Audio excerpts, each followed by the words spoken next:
ஒரு கேள்வி கேட்கட்டுங்களா? சோர்வா இருக்கீங்களா? ஒருவேளை வாழ்க்கையால சோர்வா இருக்கலாம்.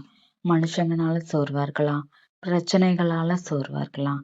இல்லன்னா எல்லாத்தையும் தனியா சமாளிக்கிறதுனால கூட சோர்வா இருக்கலாங்க. இப்போ உங்களுக்கு போதும்னு தோணலாம். என்னால முடியலன்னு தோணலாம். எல்லாத்தையும் விட்டுட்டு போயிடலாமான்னு கூட தோணலாங்க. ஆனா, ஒரு நிமிஷம் நின்னு யோசிச்சு பாருங்க.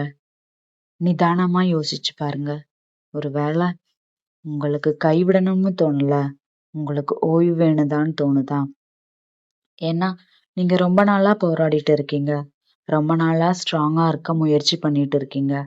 ரொம்ப நாளா எல்லாத்தையும் மனசுக்குள்ள வச்சுக்கிட்டு இருக்கீங்க. அதனால தான் இப்ப சோர்வா இருக்கீங்க. சோர்வா இருக்கிறதுக்கும், தோத்து போறதுக்கும் வித்தியாசம் இருக்குங்க. ஓய்வு எடுக்கணும்னு நினைக்கிறதுக்கும், கைவிடணும்னு நினைக்கிறதுக்கும் கூட வித்தியாசம் இருக்குங்க. ஒரு மரம் கூட தொடர்ந்து பழம் கொடுக்கணும்னா மழை வேணுங்க. சூரிய ஒளி வேணும். ஓய்வும் வேணும். அதே மாதிரி தாங்க உங்க மனசுக்கும். எப்பவுமே ஓடிக்கிட்டே இருக்க முடியாது. எப்பவும் சுமந்துக்கிட்டே இருக்க முடியாதுங்க.